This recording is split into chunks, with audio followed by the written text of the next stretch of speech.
നമ്മുടെ ജീവിതം നമ്മൾ ജീവിക്കുമ്പം അതിൽ മറ്റൊരാൾക്ക് ഇടപെടാനുള്ള ഒരു സാഹചര്യമില്ല. എന്തെങ്കിലും ഒരു സാഹചര്യം ഉണ്ടെങ്കിൽ നമ്മളിൽ പ്രവർത്തിച്ചുകൊണ്ടിരിക്കുന്ന ശക്തിയോട് നമ്മളെ കൂറില്ലാത്തത് മാത്രമാണ്. കാരണം നമ്മുടെ സത്യസന്ധതയിലാണ് നമ്മൾ നിൽക്കുന്നതെങ്കിൽ വേറൊരു ഓപ്ഷനില്ല അവിടെ. വേറെ ഒരാൾ പറയാണ് നീ ശ്രദ്ധിക്കണില്ല, അല്ലെങ്കിൽ നീ കേൾക്കണില്ല, നീ കാണണില്ല എന്ന് പറഞ്ഞാൽ എന്നെക്കൊണ്ട് പറ്റില്ല. എനിക്ക് പറ്റാത്തൊരു കാര്യം എന്നിൽ അടിച്ചേൽപ്പിക്കാൻ, അത് പറയാൻ ഈ ലോകത്ത് ആർക്കും അവകാശമില്ല.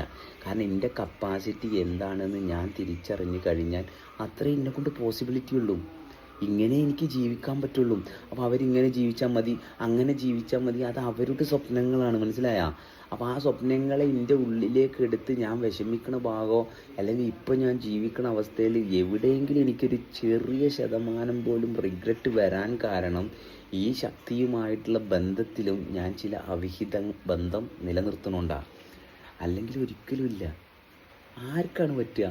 കാരണം ഇതിങ്ങനെ പ്രവർത്തിപ്പിക്കാൻ ഈ ലോകത്തിൽ ഒരു മനുഷ്യനെ കൊണ്ടും പറ്റില്ല, എത്ര വലിയ മഹാത്മാവായിരുന്നു. അപ്പോൾ ഇത് പ്രവർത്തിച്ചുകൊണ്ടിരിക്കുന്ന ആ അവസ്ഥയുമായിട്ടുള്ള എൻ്റെ ബന്ധം ഒരു പൂ വിരിയണ പോലെ എനിക്ക് പുറത്തേക്ക് കൊണ്ടുവരാൻ സാധിച്ചിട്ടില്ലെങ്കിൽ പിന്നെ ഞാൻ ബാക്കി ആരെല്ലാമാണോ വിരിഞ്ഞത് അല്ലെങ്കിൽ എന്തെല്ലാമാണോ വിരിയിക്കാൻ നോക്കുന്നത് അതിൽ പെട്ടുപോകും. മനസ്സിലായോ? അപ്പം നമ്മൾ സ്വയം വിരിഞ്ഞിരിക്കുന്ന അവസ്ഥയുമായിട്ട് ചേർന്നിരിക്കുക, വേറെ ഒന്നും ചെയ്യണ്ട.